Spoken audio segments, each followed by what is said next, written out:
Hey, yo. So the Grammys was last night, or this past Sunday, depending on when you're watching this and when this comes out. I really wanted to do a watch party stream live on TikTok, but it's the Grammys. I wouldn't have lasted 3 minutes, let alone 3 hours. Now, this isn't going to be a review of the whole show from top to bottom, but there are a few isolated incidents that I really wanted to talk about that could not lend themselves to separate videos. So here it goes. Let me start off by saying KRS-One was right to turn down the Grammy salute to 50 years of hip hop. While I enjoyed that special when it aired, once the excitement went down, I did start to feel like it was a glass half empty gesture. One of the questions and concerns that we all had in the rap talk community was, after celebrating 50 years of hip hop, what comes next? What happens at year 51? Well, given the fact that Killer Mike won all the rap categories, including Best Rap Album last night, but it wasn't televised on the main show, which incidentally mirrors what happened in 1988, which sparked the turbulent relationship between hip hop and the Grammys in the first place. Yeah, I'd say that answered the question. Per KRS-One's words, for 49 years, the Grammys have either ignored or been out of step with the culture of hip hop. At year 50, they decided to celebrate the culture for all the contributions it's made to music, pop culture, and society as a whole. And then at year 51, they decided to not televise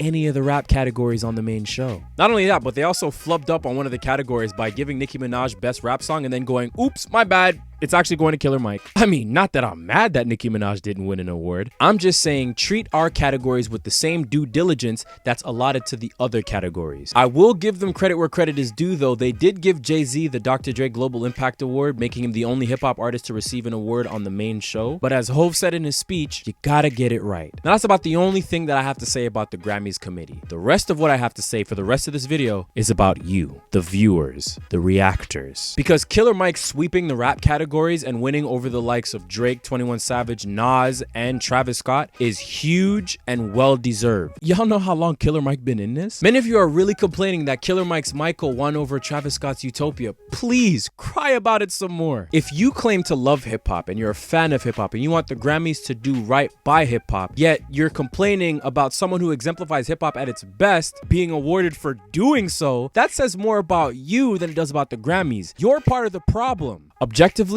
I love Her Loss. I listen to Her Loss a lot more than I listen to Michael, but I'm still extremely happy that Killer Mike won Best Rap Album, as I would have been excited for if Nas won or if Drake at 21 Savage won. This is not the case of Macklemore taking Best Rap Album over Kendrick Lamar. This is just Killer Mike winning over Travis Scott. We're fine. I want to ask you all a very serious question, and I want you all to be very honest with me. Did you really think that Taylor Swift was not going to win Album of the Year? The second that Trevor Noah said that Taylor Swift winning her 4th Album of the Year was going to be making history, I already knew what the results were before Celine Marie Claudette Dion, the Queen of Jamaica herself, came out to give Taylor Swift her award. I already saw the headlines. I already knew how the Swifties, not all of them, just the annoying ones, were going to react to this. Nothing surprises me when it comes to the Grammys. Listen, I love SZA as much as all of you. Would I have loved to have seen SZA win Album of the Year during Black History Month, making it her 4th Grammy of the night and the first time a black woman has won in that category since 1999 when Lauryn Hill did it? Absolutely. Would those have been better headlines? I think so. However, you kind of have to be realistic about some things. And you know what really sucks? Taylor Swift earlier in the night announced that her much anticipated album is coming out in April. It's more than likely that this album is going to put her right back in this category next year. So even if she didn't win her 4th last night, she would have still had a chance to win her historic 4th in 2025. But the Grammys weren't thinking long term. They're focused on right now.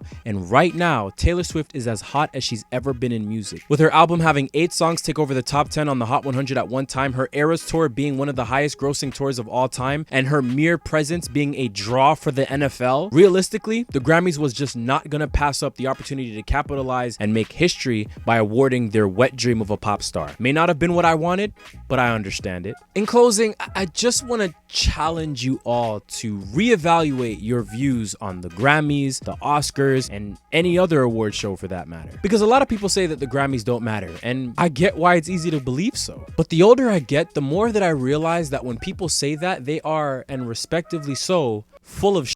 Of course they matter, because if they truly didn't, then there wouldn't be so many visceral reactions to many of the results, whether positive or negative. Last night, after a 15-year journey in music, Victoria Monet won 3 Grammys, one of which being Best R&B Album. Here's a picture of me with a 3-time Grammy Award winner. For those of us who know Victoria Monet and are fans of Victoria Monet and love the work that she's put in not just for herself, but for other artists, her winning these 3 awards They matter, especially since she won for Best R&B Album. She's at the top of her class. It matters for Miley Cyrus to go up there while winning her first Grammy and say that winning for Flowers, the song that she won 2 Grammys for, was her butterfly that landed on her nose after failing to catch it. We can certainly criticize the Grammys for their decisions, for the ways that they get shit wrong, for the metrics they use to determine who gets awarded, for snubbing those who deserve to be nominated. And I'm not even saying that it has to matter or that it even needs to matter, but to pick and choose when it matters, to say, oh, the Grammys don't matter, but I'm so happy that so-and-so won an award, they deserved it, or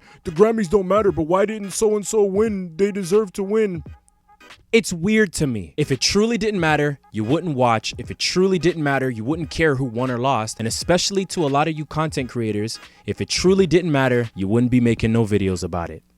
But you know, I didn't make this video because I'm trying to change anyone's mind about anything.